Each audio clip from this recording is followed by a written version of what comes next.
જય શ્રી કૃષ્ણ। હું શોભા કાઠિયાવાડી કિચનમાં આજે આપ સૌનું સ્વાગત છે। આજે આપણે બનાવશું સેવ ખમણી। એનામાં આપણી દાળ 6 થી 7 કલાકમાં પલળીને આટલી સરસ મજાની થઈ ગઈ છે। જો તમે એને આમ દબાવો તો એ કટ થઈ ગઈ છે। હવે એમાં જોશે આપણે મરચાં અને આદુનો ટુકડો, લસણ આપણે વઘારમાં નાખશું। એટલે હું આ પીસીને તમને બતાવું કે કેવું આપણે પીસવાનું છે અને ઈઝી રીતથી તમે કેવી રીતે સેવ ખમણી બનાવી શકો એ હું તમને આજે બતાવીશ। આ આપણે ઓલમોસ્ટ 250 ગ્રામ જેટલી ચણાની દાળ લીધી છે। એને આપણે 6 થી 7 કલાક માટે પલાળશું અને પલાળીને પછી હું તમને બતાવું। તો આપણે ધોઈને પલાળી દીધી છે। આની અંદર આપણે મરચાં અને આદુ અને દાળ નાખશું। એને પલ્સ મોડ ઉપર પીસશું। એકદમ નથી એને ઝીણી કરી નાખવાની, થોડી દરદરી પીસવાની છે। તો હું તમને પીસીને બતાવું। પહેલાં આપણે એની અંદર પાણી નહીં નાખીએ, ત્યાર પછી આપણે નાખશું।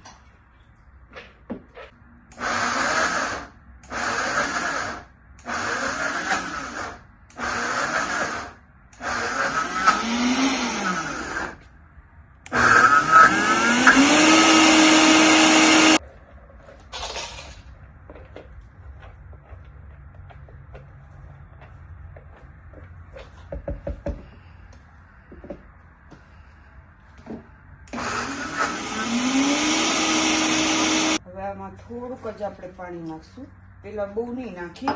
પછી જેમ જરૂર પડશે ને એમ આપણે પછી જ્યારે ખમણ બનાવશું ને ત્યારે આપણે નાખશું।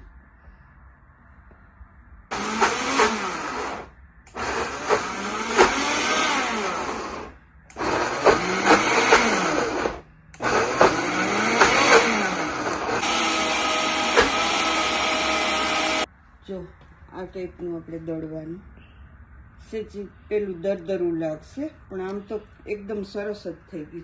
ચણાની દાળ આમે એકદમ સ્મૂથ ન થાય, થોડી પેલી જ રહી। હવે આને આપણે 15 થી 20 મિનિટ માટે રેસ્ટ આપશું, ત્યાર પછી આપણે એને બનાવશું।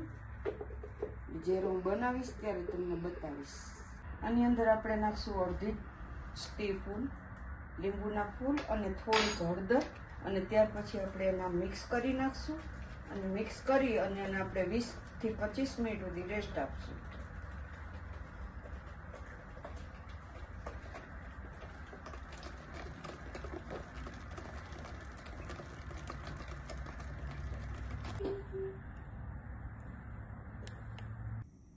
હવે આપણું આ ખીરું 20 મિનિટ રેસ્ટ આપ્યા પછી હવે એમાં આપણે નાખશું નિમક, થોડીક નાખશું એની અંદર હિંગ,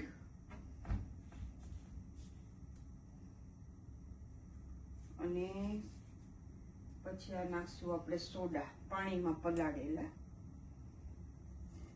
અને પછી એને એકદમ મિક્સ કરી નાખશું।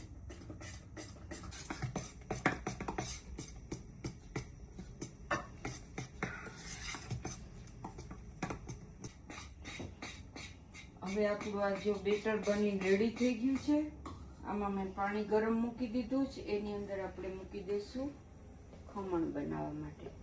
ત્યાર પછી આપણે એનો વઘાર કરશું, એ હું તમને બતાવીશ। આ લગભગ 20 મિનિટ જેવું થશે ચડતા, ત્યાર પછી હું તમને બતાવીશ।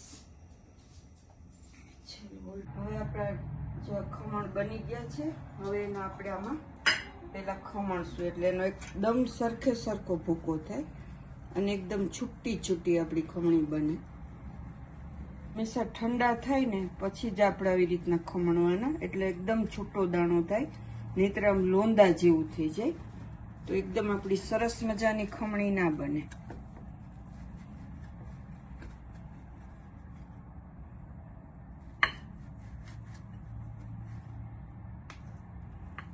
આપણા ધાણા ધોયેલા છે, એની અંદર આ ખમણનો ભૂકો નાખશું। આ ચટણીની તૈયારી છે આપણી।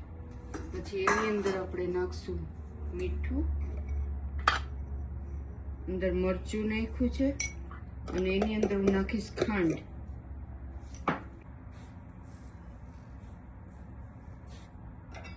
આમાં થોડુંક પાણી નાખશું એટલે ઢીલી સરસ મજાની ચટણી થાય આપણી।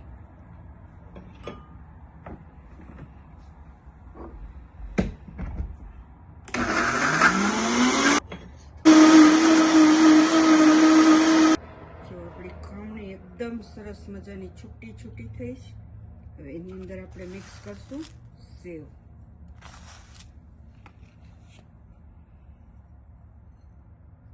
હવે એના માટે આપણે વઘાર મૂકશું.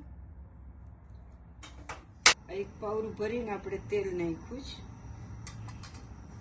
હવે એની અંદર આપણે વઘારમાં નાખશું કિસમિસ છે, કાજુ છે, લીલા મરચાં છે, લસણ છે અને રાઈ આવશે. થઈ ગયું છે. એની અંદર આપણે નાખશું રાઈ. રાઈ આપણી ગરમ થઈ જાય એટલે એની અંદર આપણે નાખશું હિંગ.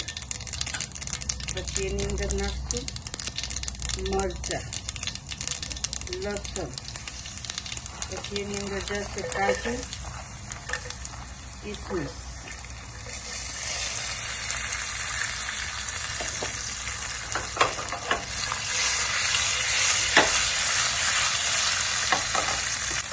આપણો વઘાર સરસ મજાનો થઈ ગયો છે. એની અંદર આપણે નાખશું થોડું પાણી.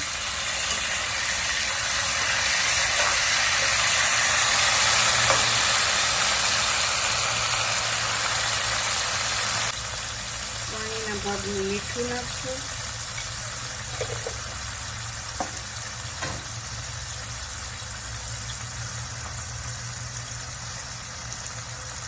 અને લગભગ 3 સ્પૂન જેટલી આપણે ખાંડ નાખીશું.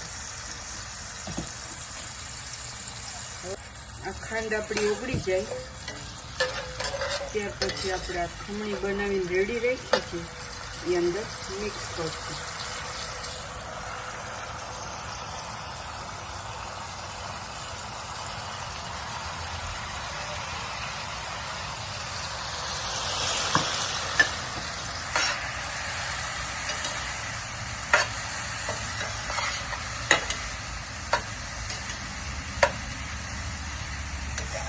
તમે જોઈ શકો કે આપણી એકદમ દાણો દાણો છે ખમણી બની.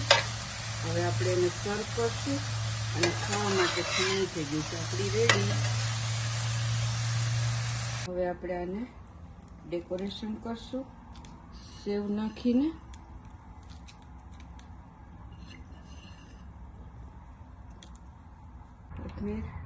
એની ઉપર નાખશું આપણે ધાણા. એની ઉપર નાખશું ગ્રીન ચટણી.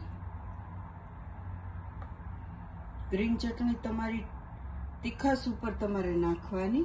મેં થોડી નાખીશ. અને આપણે ઇન્ડિયામાં તો દાડમ મળે એટલે દાડમના દાણાથી ગાર્નિશ કરી અને ખાવા માટે થઈ ગઈ રેડી.